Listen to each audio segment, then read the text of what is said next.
Hello everyone, இந்த வீடியோல KS ரவிக்குமாரோட next movie update என்னன்னு தெரிஞ்சுக்கலாம். தயாரிப்பாளர்களின் நிலைமையை புரிஞ்சு நஷ்டம் ஏற்படாத அளவுக்கு படத்தை எடுக்கக்கூடியவங்க தான் இயக்குனர் கேஎஸ் ரவிக்குமார். அது மட்டும் இல்ல, அவர் எடுக்கக்கூடிய படங்கள் முக்காவாசி கமர்ஷியல் படமாகவே இருக்கும். மக்களை அதிகமா கவர்ந்து ஹிட் ஆகுற அளவுக்கு தான் இருக்கும். அப்படிப்பட்டவருடன் மீண்டும் கமல் கூட்டணி வைக்க போறாங்களாம். ஏற்கனவே கமல் இணைந்து நடிச்ச படங்கள் அவ்வை சண்முகி, பஞ்சதந்திரம் மற்றும் தெனாலி. இந்த படங்கள் அனைத்துமே வயிறு குலுங்க சிரிக்க வைக்கிற வகையில காமெடிக்கு பஞ்சமில்லாத அளவுக்கு தான் இருக்கும். முக்கியமா காதல், ரொமான்டிக், ஆக்ஷன், நகைச்சுவை அப்படின்னு எல்லாம் கலந்த கலவையாக கமர்ஷியல் ஹிட் ஆகும். அதிலும் கமல் அண்ட் கேஎஸ் ரவிக்குமார் காம்போவில் பஞ்சதந்திரம் படம் மறக்க முடியாத அளவுக்கு நக்கல் நயாண்டி இருக்கக்கூடிய படம். இந்த மாதிரி ஒரு படத்தை மறுபடியும் திரையில பார்த்து ரசிக்கலாம் அப்படின்னு ஏங்கக்கூடிய அளவுக்கு ஹிட் அடிச்சிருக்கும்.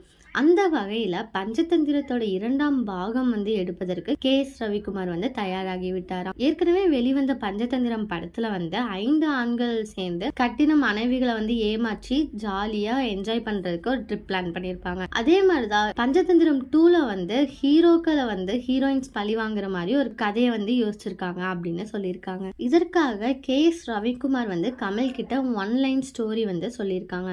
அதை கேட்ட உடனே கமல் இதுக்கு ஒத்துக்கிட்டாங்க அப்படின்னு சொல்லியிருக்காங்க. ஏற்கனவே கமல் தக் லைஃப் படத்தை நடிச்சிட்டு இருக்காங்க. சங்கர் இயக்கத்தில் ஏற்கனவே நடித்து முடித்த இந்தியன் 2 மற்றும் தீ வெளியாக முடியாம சிக்கிட்டு இருக்கு. இப்படிப்பட்ட சூழல்ல கூட கமல் அடுத்த படத்திற்கான அஸ்திவாரத்தையும் போட்டுட்டாங்க.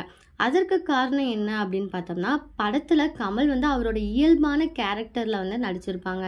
இப்போதெல்லாம் ஏற்கனவே ஹிட்டான படத்தை தான் எடுத்து 2ஆம் பாகமா கதையை உருவாகி ட்ரெண்ட் ஆகி வருது. அந்த வகையில கூடிய விரைவில் கேஎஸ் ரவிக்குமார் மற்றும் கமல் கூட்டணியில பஞ்சதந்திரம் படம் 2ஆம் பாகத்தை எதிர்பார்க்கலாம் அப்படிங்கிற தகவல் வெளியாகி இருக்கு. இதே மாதிரி லேட்டஸ்ட் சினிமா நியூஸ் அப்டேட்க்கு இந்த சேனலை சப்ஸ்கிரைப் பண்ணிக்கோங்க.